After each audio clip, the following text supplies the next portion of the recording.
The first leg of my journey to Summerisle involves catching a ferry from Arran to the Isle of Mull. It's an exciting prospect since the island has only recently opened up for visitors, following the old Lord of Summerisle's passing away in 2015.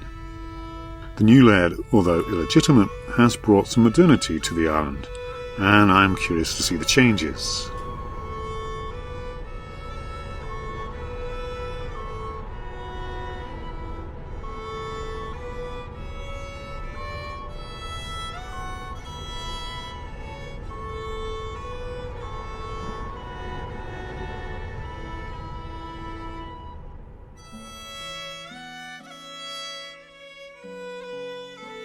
I've heard there's quite a few cars on the island, which is quite unusual for such a remote and mystic place.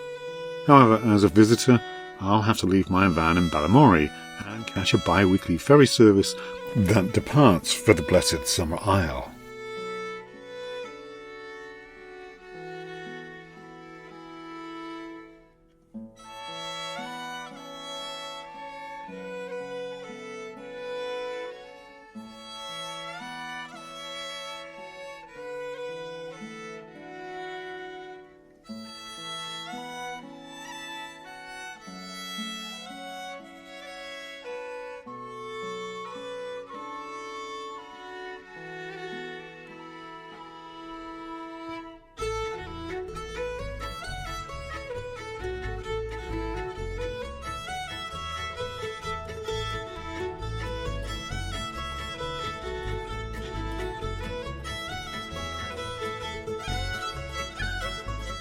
As we embark on the ferry, the views are truly breathtaking.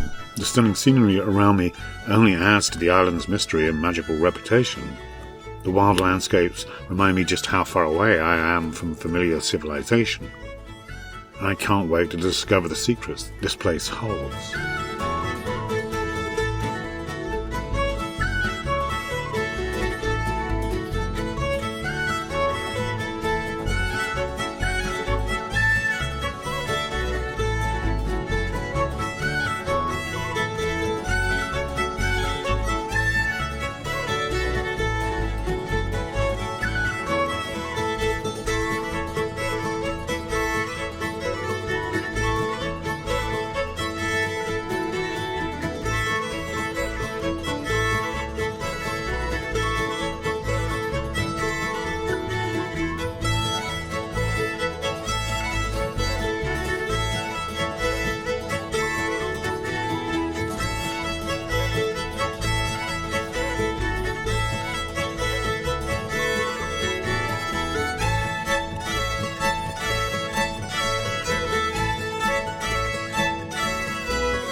Finally, the ferry lands at Plockton, a small fishing village and the main port for the island. It's the smaller of the two settlements, but it has a unique charm. Apparently, they used to have a permanent policeman here in the 1990s for about 3 years. He went native and married a local. Since then, the police station has been empty. The island regulates itself, and crime is virtually non-existent. It's fascinating to see how the island operates in a more organic and community-driven way, all for the greater good.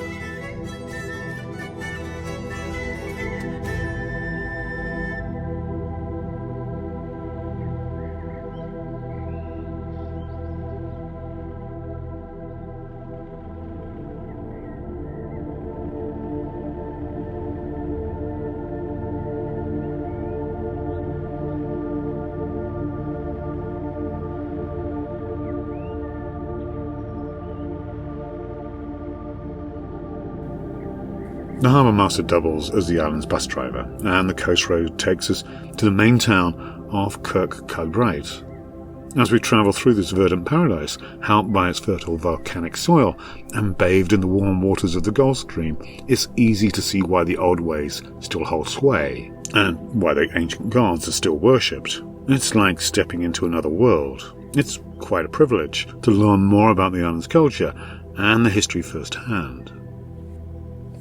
Unlike other stately homes, the Lord of Summerisle has not opened his castle to the public, or sold it to the National Trust. I can respect his decision to keep it private, and it only adds to the island's mystique. However, I do wonder what life is like under the supreme leadership of the Laird. As liberal and benevolent as he may be, I'm not sure I could live under such a regime. But I suppose the people are content as long as the good times last, and 50 years of fruitful harvests and a healthy economy are what most people would wish for. As I explore the island further, I think I'll head to the Green Man pub next for a drink. I've heard mixed things about it, with some calling it rowdy, but I'm curious to check it out. Although I'm not sure I'm tempted to stay overnight, and it's either catch the returning ferry this evening or be stuck on this island for half a week. All in all, this trip is delivering on the promises to be an exciting adventure filled with discovery and wonder.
Buchanan, protected by the ejaculation of serpents.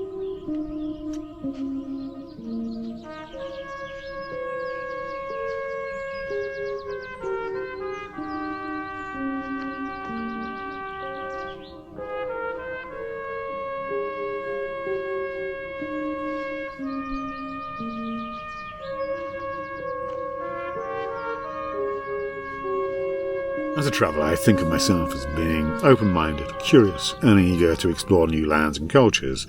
But let's face it, in reality, we can be more xenophobic than we realise.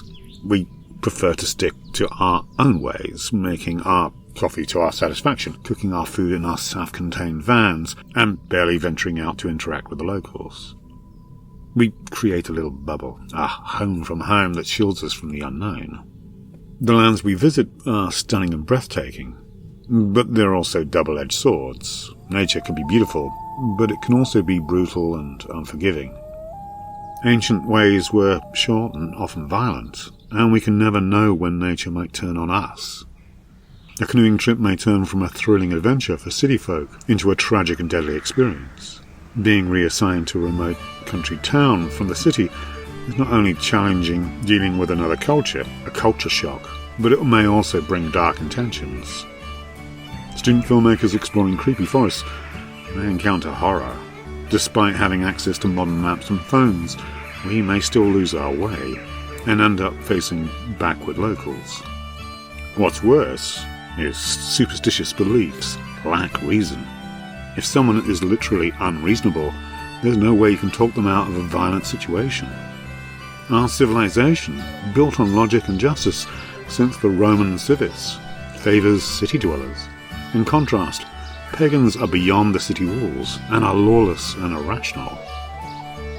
Nature and isolated communities living among it can be eerie. The Saxon word ken means to know, and we get the word uncanny. It's not known. It's natural to feel suspicious of others, their religion, and their differences. It may even be an evolutionary defense mechanism. Fear arises from associating unfamiliar cultural practices with the unknown, which may threaten our cultural norms and beliefs. Differences can make us feel insecure, even on a mundane level, such as how to interact with people from another culture without being perceived as insensitive or disrespectful. And of course, we wouldn't want that, would we?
I'm here to explore, but as some travelled to the mystic and commercial Scottish Christian island of Iona to find some spiritual enlightenment, I'm also here to make a sacrifice to the gods and goddesses of creativity.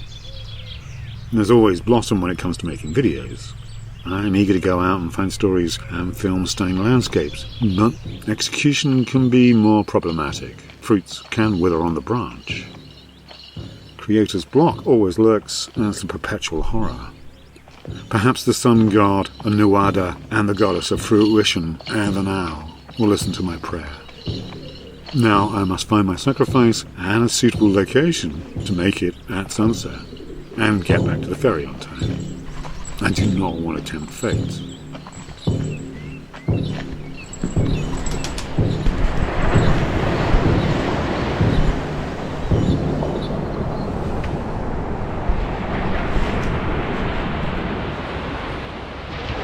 A holy sacrifice will be offered up jointly to Nuada, our most sacred god of the sun, and to Avalanau, the beloved goddess of our orchards, in order that we may furnish them with renewed power to quicken the growth of our crops. Hail the Queen of the May! Hail the Queen of the May! So, thanks for watching. Do like, comment and subscribe.